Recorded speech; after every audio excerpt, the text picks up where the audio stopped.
President Muhammad Buhari has expressed a conviction that his administration has significantly attained its repositioning plan for the Nigerian police and expressed the hope that subsequent national leadership of the country will sustain the initiative.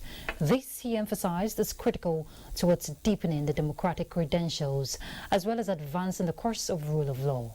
The president was speaking at the official launch of critical operational assets procured by the Nigerian Police Force.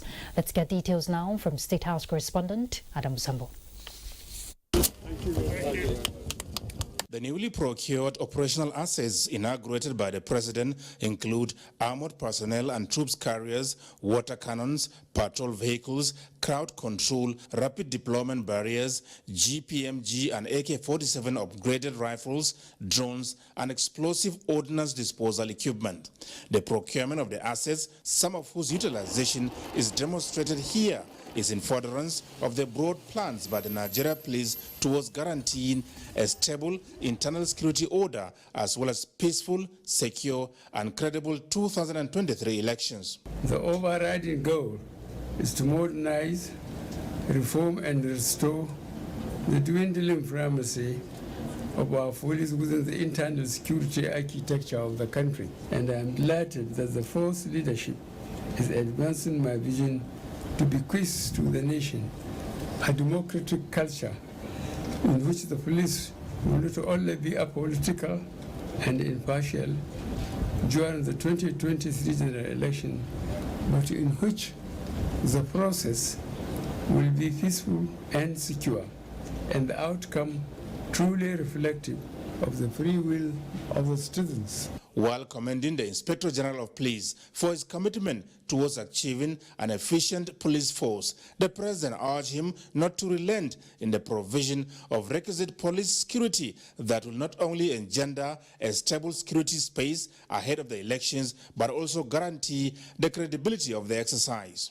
I call on the Inspector General of Police and indeed all law enforcement agencies that will be complementing the police in the election security process to note that the eyes of the nation and the global community will be on you all.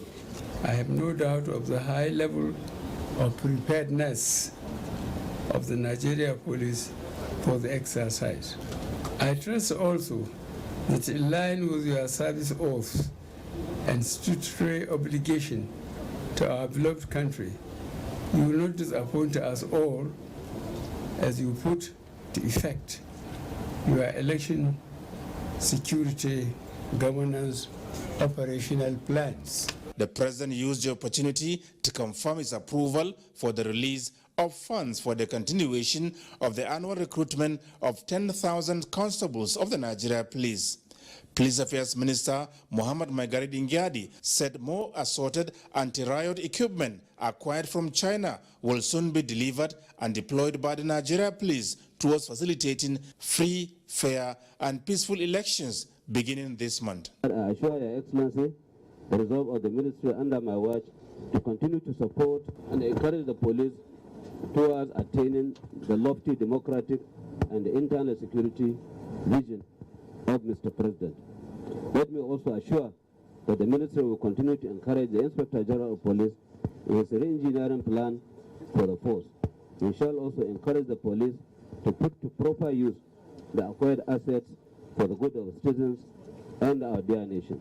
I renew my assurances to Mr. President and the nation that in line with Your Excellency's charge, the Nigeria Police will be apolitical and impartial and shall deliver on our election security mandates within the context of democratic values and best practices. We have in furtherance to this in place adequate machineries that will in most proactive manner identify, isolate and bring to book any political actor that plans to disrupt the political process. The Police High Command also expressed confidence in the ability of the force to effectively police the election in the most coordinated, civil and rule of law compliant standard ever witnessed in the country. In Abuja, Adam Sambo, NTA News.